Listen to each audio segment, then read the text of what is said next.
Because I've seen that word written a bunch of times. Sycophant. Is that how it is? Sycophant. Oh my goodness. Here I've embarrassed myself by mispronouncing it.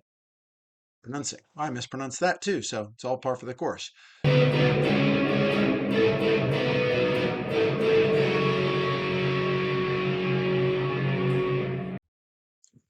Hello and welcome to the Dirty Data Show. I'm your host, Evan Wimpy, excited to be coming to you for the very first time. This is the first episode ever of the Dirty Data Show.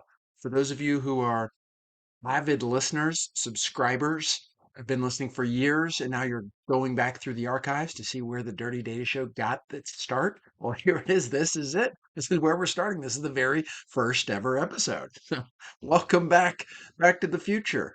I guess you're welcome back to the past. To me, it's the future. The future is then. The future is now. Anyways, for those of you who are listening live, then that's because you're in my room right now where I'm recording. For those of you listening, shortly after the recording, we hope you'll stick around and grow with the show. Very glad that you're here, tuned in, excited for the very first episode.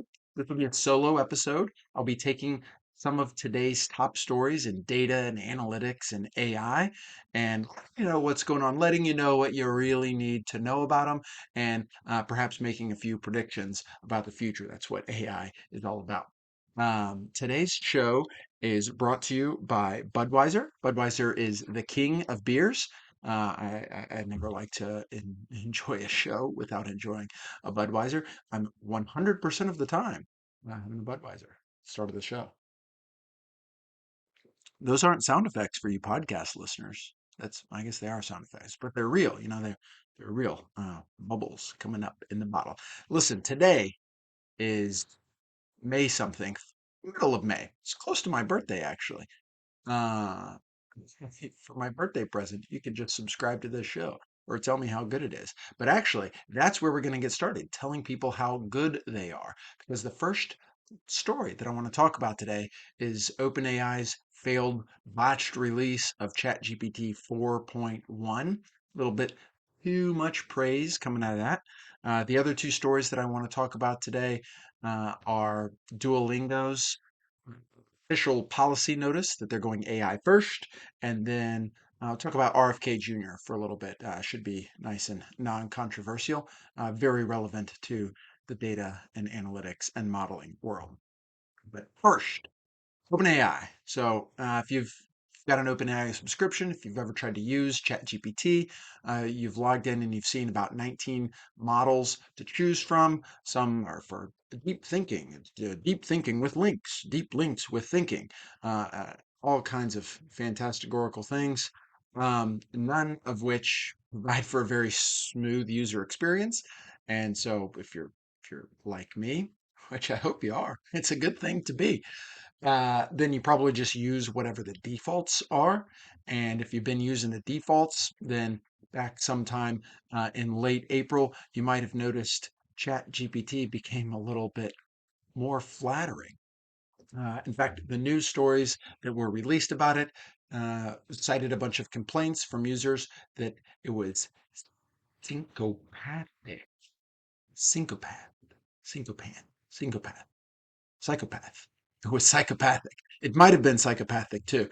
But this was news to me. This was like super interesting news to me because I've seen that word written a bunch of times. Syncopath. Sycophant. Is that how it is? Sycophant. Oh my goodness. Here I've embarrassed myself by mispronouncing it. I mispronounced that too. So it's all par for the course. So ChatGPT 4.1 was a little bit too sycophant y. Um, Naturally, to me, that meant that I really wanted to learn what sycophant meant. So I asked ChatGPT, and it said, "What a great question! You have tremendous insight into knowledge to be able to ask such a prescient question. It's really, really clear thinking about you to try to understand the world around you to ask such a poignant question." which is great. It made me feel really good about myself, which I don't know why people are complaining about this ChatGPT 4.1. I thought it was great. Most people shoot down my ideas and tell me how dumb I am. Uh, spouse. But ChatGPT 4.1 is great. It's a good, strong, solid yes man sycophant. Um, that didn't give me a good explanation, though. I asked for examples in pop culture from like 20 years ago or 30 years ago that I might be able to understand. And the quintessential sycophant character is Waylon Smithers. You might remember from The Simpsons. Had a great run there for 12 or 14 seasons. They're having a run still, but it's not great anymore. But Waylon Smithers, of course, the suck up to Mr. Burns. It's very flattering. Everything Mr. Burns does is just the best. He's the greatest. And Waylon Smithers is his sort of trusted sidekick, but he doesn't give any critical feedback or critical response, which if he were an AI assistant, then you probably would want some critical thought there rather than just a, yes, Mr. Burns, that's excellent. Yes, of course, we'll do whatever you say. Um, but I don't know. It seems like it would be pleasant for me to have around. I would at least like that to be one of the options that OpenAI gives you in your choice of 772 different models to choose from, the sycophant model. Perhaps they could label it a little more clearly than just 4.1, not to be confused with 4.0 or 4.5 or 3.0 or 3YO or, whatever your model types are. Um, Great. I use ChatGPT to come up with names, to help brainstorm names for different ideas. It's pretty good at that. It looks like it could do some self-introspection and name its models a little better. But they've rolled back this sycophant model, and now you have to like explicitly tell your large language model that can you please be a little more flattering? Can you please try to boost my confidence? Can you please not criticize these ideas and look for ways that they might fail, but instead just blow smoke and tell me that I'm a genius? And if you give it those prompts, it will do that. It will still do them, which is great. That's the kind of sidekick that I am after. The for those of you who maybe don't get the Simpsons reference, I'll give a much more mainstream reference for a good example of sycophant, and that of course is Norm Macdonald's character in the 1995 smash hit Billy Madison. If you haven't seen it, no spoilers, but if you haven't seen it, it's a fantastic movie. Billy is the heir to Madison Hotel, so he thinks, but first he's got to go back and complete grade school as an adult. It's great. But he lives prior start of the movie. He lives a carefree life. He's lounging out. He's getting into crazy antics, and he's got a couple of friends. One being Norm Macdonald, who are just along for the ride and sort of praise Billy at every step of the way and talk about his great plans and great ideas and great choice and preferences between Meg Ryan and Jack Nicholas. Um, Nicholson, probably Nicholson. That would make more sense. He's more of a sex object, I think, especially from 1974, as Norm suggests in the movie. But there's one scene in particular that I remember where they light a bag of dog shit on old man Clemens's porch. So I know I said no spoilers, and here I am just spoiling this 30-year-old classic that surely you've all seen multiple times already. But in the process of lighting it, rolling around, laughing in the face of old man Clemens, Norm says, "This is the best night of my life." And so I think that's sort of the sycophantic. Can you adjectify this sycophant word? It's a new word to me. Um, that feels like the sycophant behavior. So if you're confused on why ChatGPT 4.1 went away, just think Norm Macdonald from Billy Madison. That's why he went away. It needs to grow up and it'll come with a critical eye, not like Norm had. All right, that's a big story. It's a good story. Our next story of the day is from Duolingo. Duo means all of or both. Duo. That depends on the language, I guess. Which is a good thing for Duolingo because they've got all the languages, so it can mean whatever you want. But the story from Duolingo is from their CEO in a press release, Louis von On. Louis von On? Louis von On? This is just the pronunciation episode. Goodness gracious. Louis is probably not going to be listening to this. He's got plenty of criticism to deal with. He's not going to be listening to the Dirty Data Show. But if you are, Luis, apologize for the mispronunciation. Google probably would have revealed this, but since I couldn't even pronounce the dictionary word earlier, then don't be offended that I'm butchering your name as well. But CEO Von wouldn't it be great if like Mr. President, we call Mr. President, if we just said Mr. CEO? I've only been at small companies and I've just addressed my CEOs by their first name, but it would be kind of cool. It's just Mr. CEO Louis Von On. Uh, he announced, anyways, that's not the story.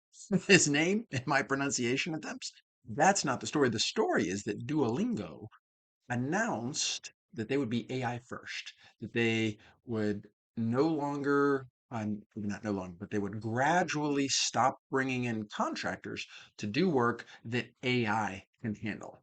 Now, of course, AI can do anything, so that means all work and all contractors. This was a note that was sent out by the CEO. Um, Mentioning how they're going to need to rethink of how they work. Duolingo really has been like a tech first company. They were maybe the original like mobile first. Well, certainly not. But in my mind, they were one of the mobile first companies. So that's pretty like progressive, forward thinking, futuristic. And now they're just leaning into the futuristic thing with AI. Is this good? Está bien o no?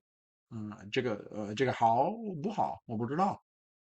Whatever Duolingo's doing, it's working. Okay, I just did a very short phrase in two different languages, and on top of English, if you count English, given my pronunciation attempts this episode, then that's three languages that Duolingo taught me. Don't ask what I started with, but it taught me my English as well. Vana On said, I'm going to read a quote here. Duolingo will remain a company that cares deeply about its employees. This isn't about replacing duos with AI. Now, in my mind, that's just deeply offensive. And that's just not because he's replacing people with AI. That's pragmatic. That makes sense. I look forward to the day that I can be replaced. But AI is just not very funny. So I got to keep coming out here and being not very funny on my own instead. But the fact that he doesn't call them employees or team members or people, he calls them duos. The day that I am reduced to some short brevity of my company's name, and that's how I'm referred to. That feels pretty damn dehumanizing to me. If it were up to me, Luis, I would be maybe I would be calling AI the duo. We would bring in duos in to replace the people, or which is exactly the opposite of what you're saying, which is it's not about replacing people with AI.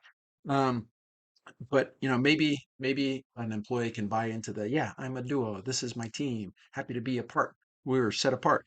But when you start cutting people and contracts to replace them with AI, I don't want to be referred to as a duo anymore. I'd like to keep my humanity. At least tell me as a person that my contract's not being renewed, and I've got to go. My advice to you, Luis, but what you're doing is clearly working. Sure, Hall. Oh, oh, the little Freudian slip there for those Mandarin speakers. Our final story for today's episode is on RFK Jr. That's Robert F. Kennedy Jr. For those of you who didn't know Billy Madison, then I'm sure you don't know RFK Jr., but he is the Secretary of the Health and Human Services, something like that. Probably should have looked this up. Uh, anyways, he's appointed to some crazy thing where he gets to make crazy statements and probably have crazy influence. Now, look, I know people either really, really hate him or really, really love him. I just had a crush on his wife when I was in undergrad. So if she's listening, Cheryl, I'd be flattered. I'd be what's that word? Sycophant. Oh, you can't use it like a verb. I can't be sycophanted. Um, anyways, hope you're doing well, Cheryl Hines. But RFK Jr., of course, people really love him or really hate him or, feel think he's kind of okay. Rest in peace, Mitch Hedberg. Goodness, I can't get through this headline without some more tangents. All right, focus this time.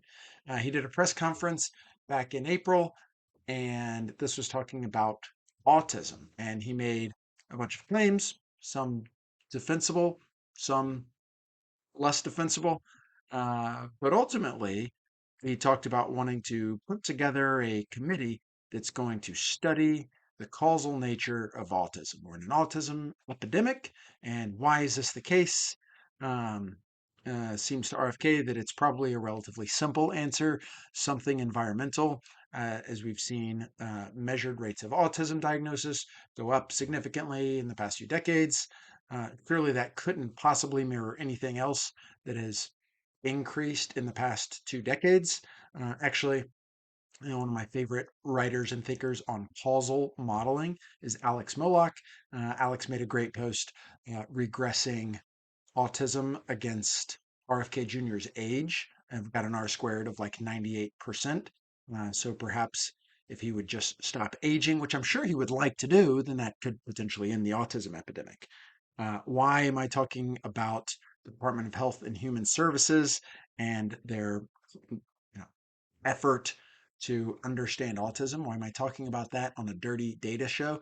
Well, because this data is dirty, and causal modeling is maybe the most challenging, the North Star of data and analytics is being able to tease out causality from all of this dirty data.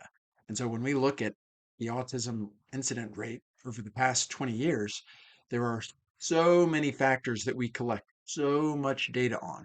And there's a lot of things that we probably don't have great data on. And there are a lot of places where we have great data in some places and not in others. Not least of all is actually the target that we care about, which is autism. How do we measure that? Is it consistent over time? Is it consistent across communities over time? Is it consistent for different demographics within the same community? These are really, really, really hard questions. This type of causal modeling is maybe the hardest thing to do in data and analytics. You could drop it in ChatGPT like we do everything else, but for some actual causal modeling, this is a really, really tough problem to solve. But don't worry, RFK Jr. is on it. He and his buds, they're going to solve it by when are they going to solve it by? I think they're going to solve it by September. Yes, they're going to solve it by September, which is great. It's mid-May now. It'd be nice to have an answer to it end of month, but I will take September for this most complex of causal modeling tasks. And I'm actually going to take this chance to give my first prediction on the Dirty Data Show. I'm going to try to give a prediction within every episode. And when there's guests on, I'm going to try to force a prediction out of them. The crazier, the better. But since this is the first ever episode of the Dirty Data podcast, I'm going to give a very benign prediction. My prediction is that come September, RFK Jr. and the Department of Health and Human Services do issue a report on the causes of autism. And they do vastly oversimplify it. And there's some good science in there, and there's some poor science in there. But here's my quantifiable prediction. By December, so what is that? September, October, November, December, Sycophant. There are mm, more than 50 peer-reviewed published papers that aim to debunk at least part of the Department of Health and Human Services report on autism. And I think this is going to be for some great causal reasoning. It's hard to make a good causal model, but it's much easier to poke holes in other people's causal modeling, and people are going to just be dying to jump in and poke holes. So I'm thinking 50 peer reviewed by December. So that's fast tracking. So I think they're going to get on it. I think it's going to be really good reasoning. I think it's going to be really good uh, causal modeling studying. Alex Moloch perhaps could use. You know what? Here's my prediction. I'm going to Alex authors some of those papers. See what you got, Alex. Um, I'm not going to author them, but I do expect if this show is still actually going on in September, let's revisit and we'll take a look at the causal modeling behind RFK Jr. and his team as they seek to understand autism. This has been the first episode of the Dirty Data Podcast. I thank you all for joining me. If you enjoyed this, go ahead and subscribe. I'm going to keep making these things. And if you've got somebody that you think would be fun to come on and shoot the shit with me about whatever topics in data and analytics, then let them know. Or if you think you'd like to be on the show, then let's chat and we'll just hit record and see what we come up with. This has been the Dirty Data Show. Data is dirty, AI is stupid, tech is a joke. So come laugh about it with me.